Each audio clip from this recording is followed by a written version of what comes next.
por su sintonía y por su confianza también. Bueno, inhalamos y exhalamos. Ajá. Tenemos que entrar en la dinámica de lo que es un servicio religioso, de lo que es un culto, para poder entender la pregunta. No solamente los católicos carismáticos, la renovación carismática católica.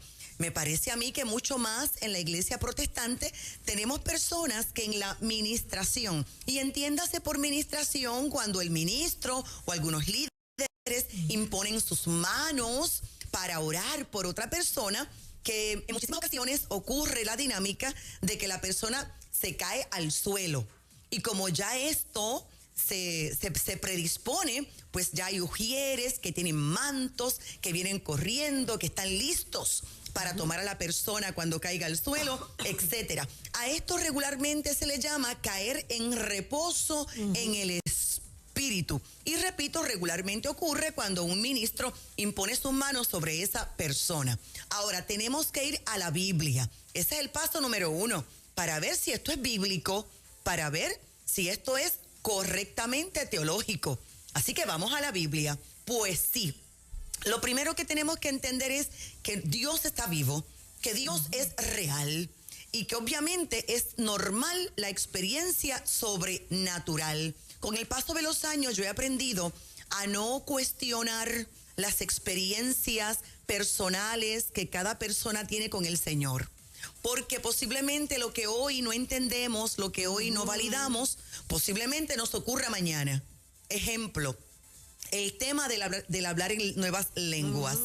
Bueno, para mucha gente el hablar nuevas lenguas es satánico hasta que llegó el día en que ellos mismos lo hablaron y lo entendieron. Así que vamos a filtrarlo por la Biblia.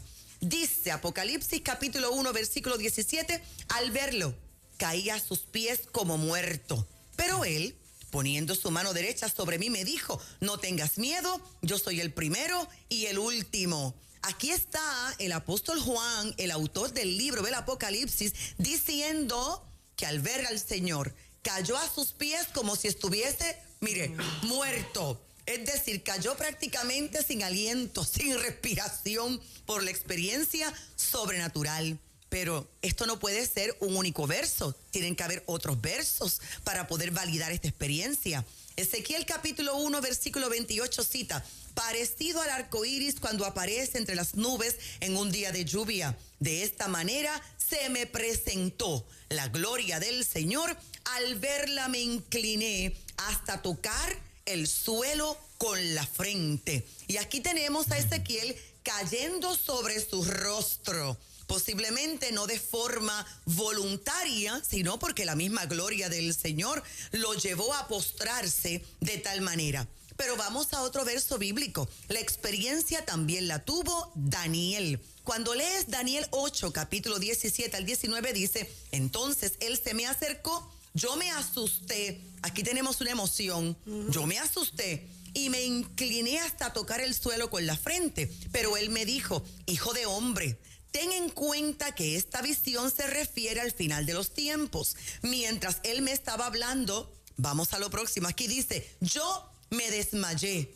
Entonces tenemos a Daniel no solamente cayéndose de frente, sino que lo vemos completamente desmayado. Y sigo leyendo y dice, y quedé tendido en el suelo, pero él me tocó, hizo que me pusiera de pies y me dijo, voy a explicarte lo que va a pasar cuando termine el tiempo de la ira de Dios, pues la visión se refiere al tiempo del fin. Fíjate que te he dado ya 3 experiencias bíblicas que validan la experiencia sobrenatural de caernos al suelo cuando nos exponemos a su presencia, a su gloria. Una última, Daniel capítulo 10, versos 8 al 9 dice, yo estaba solo. Cuando tuve esta gran visión, me puse completamente pálido y sentí que me faltaban las fuerzas. Cuando le oí hablar, caí desmayado y quedé tendido en el suelo. Así que ya podemos evidenciar, me parece que 4 versos bíblicos, 4 experiencias son suficientes para evidenciar que sí es posible que yo pueda estar en la presencia del Señor, sí es posible que el Espíritu Santo de Dios me toque a mí solita o utilice algún ministro lleno del Espíritu Santo para que yo tenga para que tenga mi experiencia sobrenatural En esa experiencia Dios me puede libertar. En esa experiencia Dios me puede sanar.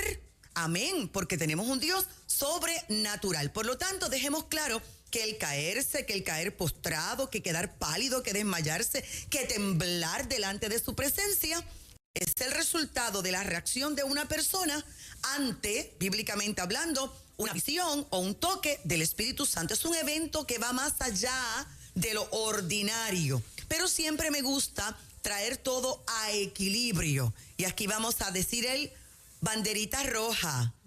Cuidado con que el caerse al suelo se convierta en una práctica, en un evento semanal, que cada vez que alguien ore por mí, cada vez que alguien me imponga las manos, yo me emocione de tal manera o yo lo abrace como una práctica de que yo me caiga al suelo.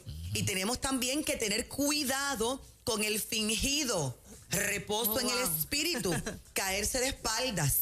Ahora bien, bajito, acá entre ustedes y yo también he visto ministros que oran con tanta pasión y oran con tanta fuerza que comienzan a empujar. Sí. Y entonces, si no me caigo por el toque del Espíritu, me caigo por el empujón que me han dado contra el suelo. Una ayudita, de vez en cuando alguien aparece con una ayudita. A ver vamos a ayudar al Espíritu Santo.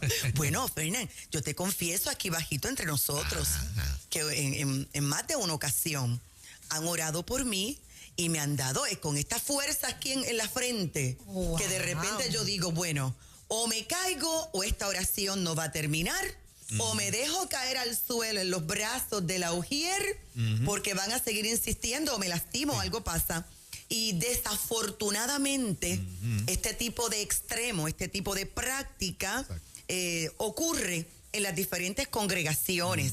Y esto simplemente es una simulación extraña que no produce fruto espiritual ninguno, y lo voy a explicar de forma simple. Si una persona llega en cierta condición, sea almática o sea espiritual, que requiera liberación, que llegue en pecado, y recibe el toque del Espíritu Santo, y se cae al suelo, y se levanta igual, yo voy a poner en duda si eso fue realmente un toque del Espíritu Santo o fue simplemente una reacción emocional de esa persona. Desafortunadamente, muchas personas le dan más importancia a la búsqueda de esta experiencia sobrenatural que al producto de lo que es el fruto espiritual. Porque toda experiencia que yo viva tiene que ser para glorificar a Cristo en mi vida. Observe lo que dice Gálatas capítulo 5, versos 22 al 26. Dice, en cambio, lo que el Espíritu produce es... Me detengo. Te puedes caer, te puedes desmayar, puedes temblar, todo esto está validado ya por las Sagradas Escrituras. Pero lo que el Espíritu produce no es una caída, no es un temblar. Lo que produce es amor. Y por más que una persona se caiga al suelo, si no ama, no hay fruto del Espíritu. Lo que produce es alegría. Lo que produce es paz, paciencia, amabilidad, bondad, fidelidad, humildad, dominio propio. Y dice Gálatas 5:23, contra tales cosas no hay ley. Y los que son de Cristo Jesús ya han crucificado la naturaleza del hombre pecador junto con sus pasiones y malos deseos. Si ahora vivimos por el Espíritu, dejemos también que el Espíritu nos guíe. No seamos orgullosos ni sembremos rivalidades y envidias entre nosotros. Así que termino mi respuesta de la siguiente manera. El ser tocado, el ser sellado, el ser lleno del Espíritu Santo no se valida por una experiencia de un reposo en el Espíritu, sino que la evidencia que yo voy a tener de que realmente Dios estuvo allí, de que realmente Dios sanó, y todas las demás cosas que la gente pueda asegurar, es lo que aparece como fruto del Espíritu en la palabra de Dios. De tal manera que la palabra de Dios va a redundar en alabanza, en acciones de gracias, en pureza, en santidad y en obediencia al Dios del cielo. Amén. Amén. Magistral tu respuesta, Marlene. Solamente quiero añadir un comentario para el que predica, para los que empujan. Sí. predicadores, seas pastor, evangelista, profeta. Lo más importante, y me corrige, tú eres pastora y llevas mucho tiempo en esto. Lo más importante, el tiempo más importante es cuando estuviste en el púlpito exponiendo el mensaje de la palabra. Claro. No cuando ores y la gente se caiga. Procura que en tu proceso de preparación espiritual y en el proceso de preparar el mensaje, Dios te haya dado el mensaje para el pueblo. Procura que el desempeño y el descargue de ese mensaje sea lo más poderoso, porque lo más poderoso es la palabra de Dios. Lo que cambia. No a la oración que yo voy a hacer al final para ver si la gente se cae o no. Así que para los predicadores genuinos, sinceros, que han caído en la tentación de decir, caramba, Dios a mí también me usa y cuando oro la gente se cae. Eso no es lo más importante para nada, no me caigas ahí. Lo más importante es que cuando prediques, esa vida que fue allí a buscar de Dios, lo reciba. Que el Espíritu Santo le ministre y lo convenza de pecado. Exacto. Que cuando hagas el llamado, haya mucha gente que quiera aceptarlo. Exacto. Y cuando al final tú ores y nadie se cae, ya lo importante Dios te usó. Claro, ya lo importante pasó. Ya expusiste la palabra y las vidas vinieron a Él. Así que por favor, que nadie me caiga en la tentación de decir, Juan Carlos está lleno del poder de Dios porque cuando oró la gente se cayó. No. Si me vas a evaluar, caramba, ese mensaje que predicó, qué mucho me tocó, qué mucho Dios me habló, cuánto Dios me alentó o me corrigió. Aprendí. Exacto. En el área en que Dios trabaja en cada uno de nosotros. Me cambió la mentalidad. Pero no midas la unción porque al final oré y se cayó, porque entonces venimos a la parte de la tentación de que si no se caen cuando oro, los empujo. Ay, no. Y yo creo que la iglesia tiene que sanarse de eso. No, y que también, que también tenemos que admitir que el enemigo también produce este tipo de experiencias sobrenaturales y no podemos caer en este error. Exactamente. Muy excelente. El reto de los teólogos. Para la historia esta, compártala. Sí. Esta pregunta nunca me la habían hecho. Nunca me la habían hecho. Esta de acá está demasiado. Vamos contigo, Juan Carlos, vamos con esta. Esta es una pastora, la pastora Gardenia. Sí. Dice, ¿realmente fue el profeta Samuel quien se le apareció a la adivina de Endor? Porque 1 Samuel 28, del 11 al 16, dice, ella preguntó, ¿quién quieres que se te aparezca? Llama a Samuel, le contestó Saúl. La mujer obedeció, pero cuando vio aparecer a Samuel, lanzó un fuerte grito y le dijo a Saúl, ¿usted es Saúl? ¿Por qué me engañó? No tengas miedo, le aseguró el rey. Dime lo que ves. Ella le dijo, veo a un espíritu que sube del fondo de la tierra. ¿Y cómo es él? Le preguntó Saúl. Es un anciano vestido con una capa, respondió ella. Al darse cuenta Saúl de que se trataba de Samuel, se inclinó de cara al suelo. Samuel le preguntó, Saúl, ¿por qué me llamaste? ¿Por qué no me dejas descansar? Estoy desesperado, contestó Saúl. Los filisteos me hacen la guerra y Dios me ha abandonado. Ya no me responde ni en sueños ni por medio de profetas. Por eso te he llamado, para que me digas qué debo hacer. Y Samuel le dijo, si Dios te ha abandonado y ahora es tu enemigo, ¿para qué me consultas? Vamos a comenzar estableciendo que la adivina era un fraude. Porque ¿cómo es posible que una adivina de repente quede asombrada hasta el extremo de gritar ante una experiencia sobrenatural? Exacto. Cuando se supone que esto fuera totalmente normal cotidiano, en su vida? Algo cotidiano. Algo cotidiano de todos los días, porque ella adivinaba todo el tiempo. Se supone que ella estuviera expuesta todo el tiempo a estas experiencias sobrenaturales. Pero la Biblia dice que cuando ella tuvo esta experiencia que vio al profeta Samuel, y me adelanto, sí era el profeta Samuel. Todos los teólogos están de acuerdo en que sí era el profeta Samuel. Luego de la muerte, bueno, ella gritó, ella quedó impactada. Esto quiere decir que la mayoría de sus tratos con el mundo espiritual eran trucos para engañar a la gente. Ahora, realmente apareció el profeta Samuel del mundo, del más allá, y obviamente ella quedó sorprendida porque tuvo un encuentro genuino con el mundo espiritual. Detalle importante, no fue la adivina de Endor la que provocó que el profeta Samuel se presentara, sino el Padre Celestial el que provocó que el profeta Samuel se presentara. Aquí debo hacer un paréntesis, es un tema muy poco predicado, porque es un tema espiritual, wow, que viene un espíritu de una persona muerta y regresa acá a la vida. ¿Qué es esto? Espiritismo. Bueno, hay vida después de la muerte. Está probado una y otra vez en las Sagradas Escrituras. La siguiente historia que voy a mencionar, la he mencionado en otras ocasiones acá en nuestra sección, y es la historia, palabras de Jesús, de Lázaro y Epulón. Y es el mismo Jesús el que describe cómo es la vida después de la muerte. Y en la conversación entre Abraham y el rico Epulón, Epulón le hace una petición a Abraham. Y la petición que le hace es: envía a Lázaro, a mi familia, allá a la dimensión terrenal, para que Lázaro les ministre, les predique, les haga saber que hay vida después de la muerte. Estoy parafraseando. Y Abraham en ningún momento dice: es imposible. No, Abraham lo que le dice al rico Epulón es: ellos ya tienen a sus profetas y ellos no escuchan a sus profetas. Por otro lado, tenemos en la Biblia al Padre Celestial que nos prohíbe totalmente la comunicación con los muertos, porque Dios prohíbe algo que no es posible. Entonces, con esto establecido, fíjese que la santa presencia del Espíritu Santo llega a ella, llega el profeta Samuel más allá de la muerte, y esto a ella la deja aterrorizada. Ahora dice: y habló aquella mujer a Saúl diciendo: ¿por qué me has engañado? Porque tú eres Saúl.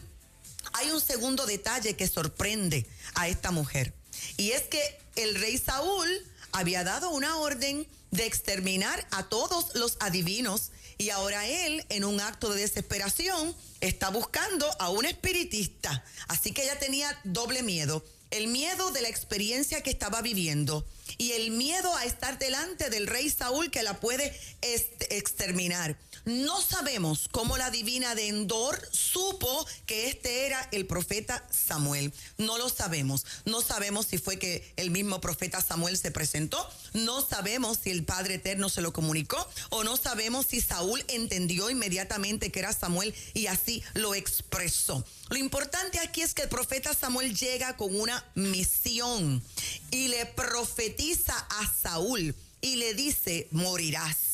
Y mañana a esta misma hora tú vas a estar conmigo en el Seol. Y tenemos el encuentro entre el rey Saúl y su profeta. No fue un engaño de la adivina, no fue una imitación demoníaca del rey Saúl.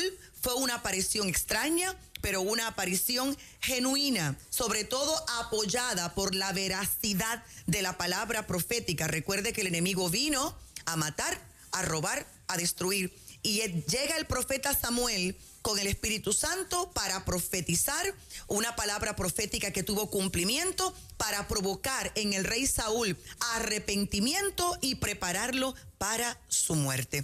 Siempre nos vamos a encontrar con formas inusuales en que el Dios Todopoderoso se revela, y aquí vemos una forma inusual. Esta dama le está preguntando, pastora, dice ella: es que yo estoy comenzando, dice ella, a estudiar la Biblia, pero leyendo el libro de Job me surgen dos preguntas. Uno, ¿por qué fue Dios, por qué fue Dios quien le menciona a Job a Satanás si él no lo había mencionado antes? Es como ponerlo en bandeja de plata, dice ella, a Satanás. ¿Por qué Satanás, segunda pregunta, llegó ante Dios cuando los hijos de Dios fueron ante el Padre a reunirse, si se puede decir de esta manera, dice ella? Claro que sí. Dice mi hermana que Dios colocó a Job en bandeja de plata para Satanás.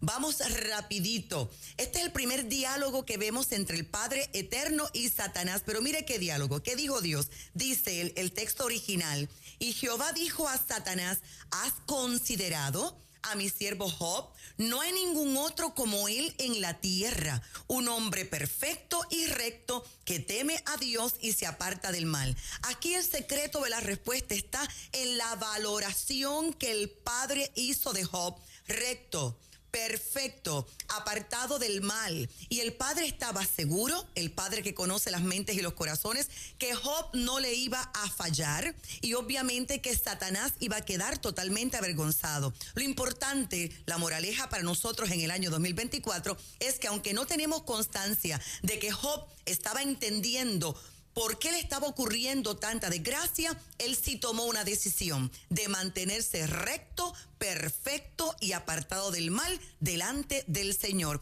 Y la última parte de la respuesta, Satanás tenía que reportarse al Padre como se reporta toda criatura. Aún tiene que someterse a la soberanía del Padre eterno. ¿Qué preguntas maravillosas hemos tenido en esta mañana? Demasiado buena, definitivamente. Sabe que puede comunicarse con nosotros al 787-644-2544. Suscríbete a nuestro canal de YouTube, Marlene Arroyo, y te espero en Ponce, 644-2544. Gracias.